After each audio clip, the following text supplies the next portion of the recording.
Hello बच्चों, आइए प्रश्न को पढ़ते हैं। यदि ए और बी स्वतंत्र घटनाएं हैं, ए की प्रायिकता है 0.4 और बी की प्रायिकता है 0.5, तो पी ए उभयनिष्ठ बी का मान ज्ञात कीजिए। तो सबसे पहले हम क्या करते हैं, इस प्रश्न की मुख्य अवधारणा को समझते हैं।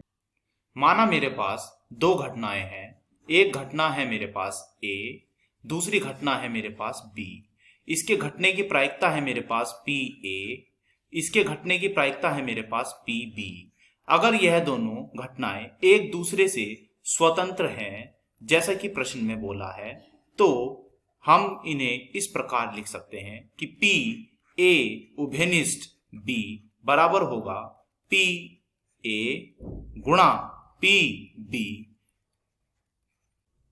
चूंकि ये दोनों घटनाएं एक दूसरे से स्वतंत्र हैं, तो हम यहां ये बोलेंगे कि यहां पर ए घटना भी घटेगी और घटना बी भी घटेगी। और शब्द का यहां पर इसलिए इस्तेमाल हुआ है क्योंकि यहां पर गुणा है, तो गुणा के लिए हम और शब्द का इस्तेमाल करते हैं। तो चलिए प्रश्न को हल करने की ओर चलते हैं। हमसे क्या पूछा है? हमसे पूछा है पी ए उभयनिष्ठ बी का मान। तो पी ए उभयनिष्ठ बी का मान क्या होगा?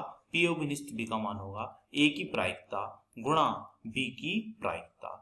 यहाँ पर गुणा शब्द का इस्तेमाल इसलिए हुआ है क्योंकि ये दोनों घटनाएं एक दूसरे से स्वतंत्र हैं। जब दो घटनाएं एक दूसरे से स्वतंत्र होती हैं, तो उन दोनों घटनाओं के बीच में और शब्द का प्रयोग होता है। और शब्द का प्रयोग होता है क्योंकि यहाँ पर और शब्द का इसलिए प्रयोग हुआ है क्योंकि यहाँ पर दोनों ही घटनाएं घटेगी। घटना ए भी घटेगी और घटना बी भी घटेगी, दोनों घटनाएं यहाँ घटेगी। तो चलिए चलते हैं, यहाँ पर पी ए व पी बी के मान रख देते हैं। पी ए पी बी के मान यहाँ देखते हैं। पी ए का मान है यहाँ पर 0.4, पी बी का मान है 0.5। दोनों के मान रख दीजिए। 0.4 गुणे 0.5।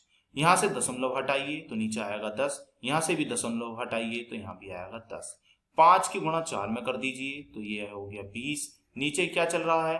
10 धाम 100, नीचे आया 100। एक जीरो से एक जीरो कट गई है, तो अब ये कितना आएगा? 2/10। 2/10 अर्थात यह आया 0.20। तो यह हमारा उत्तर आ चुका है पी ए उभयनिष्ठ बी का। आशा करता हूं यह प्रश्न आपको समझ में आया होगा। धन्यवाद।